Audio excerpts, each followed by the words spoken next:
মানব সেবার ভিতরে এসে একটি সম্পূরক বিষয় আপনার থেকে জানতে চাই। আমাদের আব্বা আম্মা অনেক হতভাগা সন্তান আছেন। বাবা মা থাকতে তাদের কদর আমরা করি না, তাদের খেদমত করার দরকার, সেবা যতটুকু দরকার করি না। বাবার 5 সন্তান, এই সন্তান বাবাকে রাখতে চায় না, ওই সন্তান চায় না, ওই সন্তান চান না।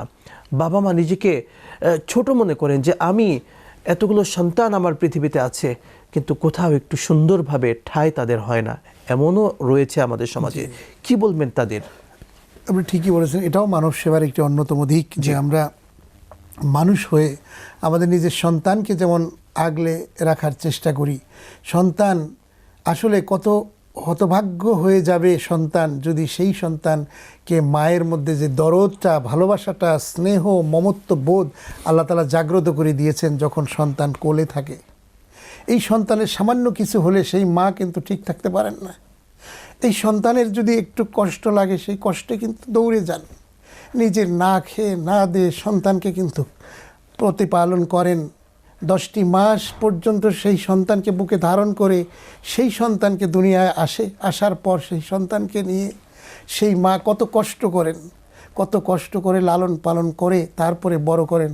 আর সেই সন্তান অবাধ্য হয়ে যায়, তখন এর চেয়ে বড় হতভাগ্য সন্তান আর পৃথিবীতে হতে পারে না।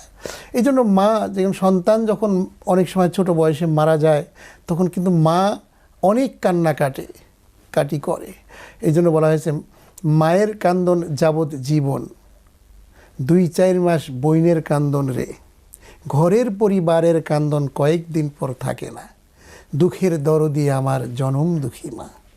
সুতরাং সেই জনম দুঃখী মা যাদের দুনিয়া বেঁচে আছে, এই মায়ের কাছে যদি আমরা কেউ বেয়াদবি করি তাহলে মায়ের পা ধরে মাপ চাইব। এবং সবচেয়ে বড় পীর হচ্ছে আমার মা আর বাবা। সুতরাং পৃথিবীতে যে সকল